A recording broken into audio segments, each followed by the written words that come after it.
Hello dear patients, thank you so much for the channel subscription.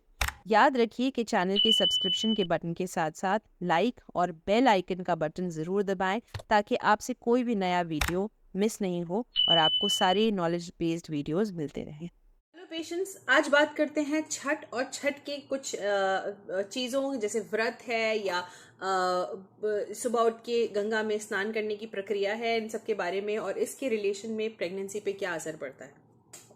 बहुत सारे ऐसे patients हैं जो ये सब सुनना चाहते हैं और रिक्वेस्ट भी करते हैं कि मैम हम लोग तो बहुत दूर हैं, अभी आपसे मिलने आ नहीं सकते, बट क्या हम व्रत रख सकते हैं, क्या हम घाट पर जाकर स्नान कर सकते हैं, क्या हम बाहर का खाना खा सकते हैं और क्या हम सबसे इंपॉर्टेंट चीज़ है ट्रैवल कर सकते हैं। Let's start with the basic. शुरू से शुरू करते हैं हम लोग। पहले बात करते हैं व्रत की। तो ये एक निर्जरा व्रत है जिसके अंदर आप लोग पानी नहीं पी सकते हैं और मैं एडवाइस नहीं करूंगी प्रेग्नेंट पेशेंट्स को इस चीज़ के लिए जाने के लिए, क्योंकि प्रेगनेंसी में क्या होता है कि ब्लड जो है थोड़ा सा थिक हो जाता है, यानी कि उसमें गाढ़ा, जैसे कहते हैं खून गाढ़ा हो जाता है। वैसे भी मतलब ये एक नॉर्मल फिजियोलॉजिकल चेंज है जिसको हिंदी में बोले तो एक बहुत ही स्वाभाविक सा एक परिवर्तन है जो प्रेगनेंसी में हर किसी को आता है, हर गर्भवती महिला को आता है। तो ऑलरेडी खून जो है काफ़ी गाढ़ा हो रहा होता है और अगर आप लोग पानी भी उसमें पीना कम कर देंगे तो खून की गाढ़ा होने की क्षमता और बढ़ जाती है, तिक्के तिक्के बनने लगते हैं और थ्रोम्बोसिस की चांसेस बढ़ जाते हैं। ना सिर्फ ये बल्कि यूरिन का इन्फेक्शन यानी कि पेशाब की जो इन्फेक्शन होता है वो भी काफ़ी बढ़ जाता है प्रेगनेंसी में। इसके अलावा सबसे इम्पॉर्टेंट चीज़ ये है कि अंदर जो शिशु का पालन हो रहा है बॉडी के अंदर, उसको डेफिनेटली परेशानी होती है, दिक्कत होती है, क्योंकि एक हम ऐसी चीज़ को रोक रहे हैं जो बिल्कुल इसेंशियल है, यानी कि बहुत बहुत ज़रूरी है हर चीज़ के लिए। बॉडी के मेटाबॉलिज्म यानी कि खाने को पचाने से लेकर हर छोटी बड़ी प्रक्रिया के अंदर पानी और पानी का इस्तेमाल होता है। किडनी जो है काम उसी लिए करती है। बहुत सारे रसायन पदार्थ ऐसे हैं जो पानी में घुलने की वजह से ही जो है अपनी शरीर के अंदर क्रिया कर पाते हैं। इसलिए बहुत ज़रूरी है कि पानी को ना रोका जाए और ना सिर्फ ये अन्न का दाना ना लेना, क्योंकि कार्बोहाइड्रेट जिसकी बहुत ज़्यादा ज़रूरत पड़ती है, जिससे एनर्जी मिलती है बॉडी को, वो खाने के जरिए ही आता है। तो मैं तो आपको नहीं कहूँगी कि सलाह नहीं दूंगी कि आप लोग जब गर्भावस्था में हैं यानी कि जब प्रेग्नेंट हैं तो उस टाइम आप ये व्रत रखें। एक चीज़ ये। दूसरी चीज़ ये है कि क्या हम बाहर का खाना खा सकते हैं या जब ऑब्वियसली जिस दिन ख़त्म होता है व्रत आप लोग बाहर निकल जाते हो, बाहर का खाना खाते हो। देखिए, स्टैंडर्ड जगह का खाना खाना जहाँ के आपको मालूम है, आप हमेशा से खाते आए हो, जिसकी क्वालिटी का आपको कोई डाउट नहीं है, आप खा सकते हैं।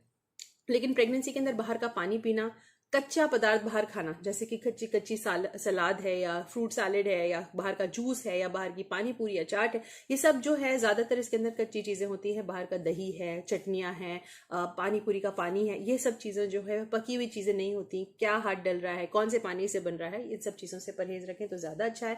क्योंकि पीलिया, जॉन्डिस, टाइफॉइड, इस तरह की चीज़ें जो है प्रेगनेंसी के अंदर अगर हो जाती हैं तो जितनी परेशानी हो सकती है उसकी डबल मात्रा में परेशानी हो जाएगी।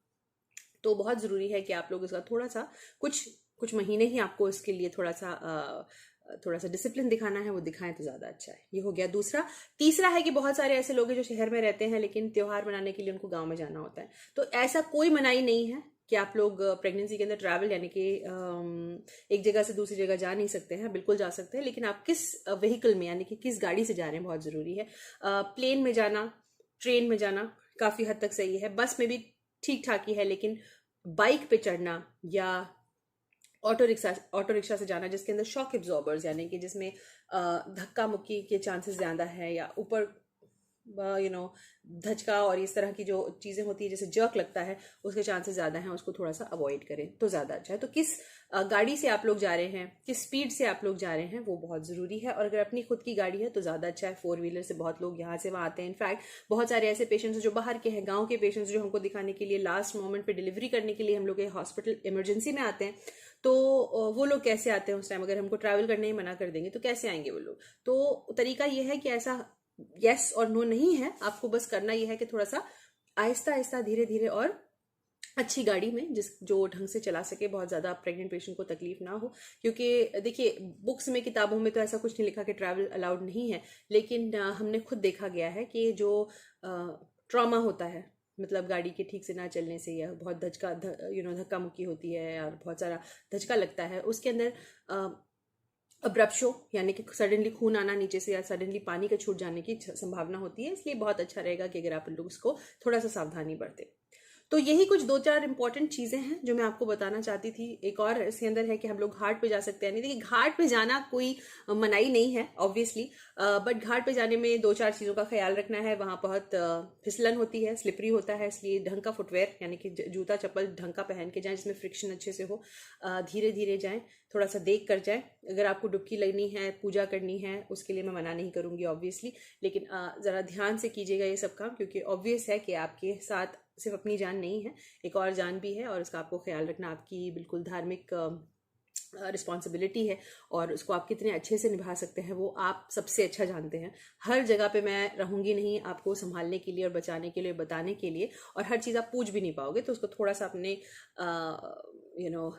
इंटेलिजेंस से आपको उसका ध्यान रखना होगा। और इसके साथ आप अपना आराम से त्यौहार मनाइए, घर का बना हुआ पकवान खाइए, बना के दूसरों को दीजिए, लेकिन बाहर का खाना थोड़ा सा अवॉइड करिए। Thank you so much.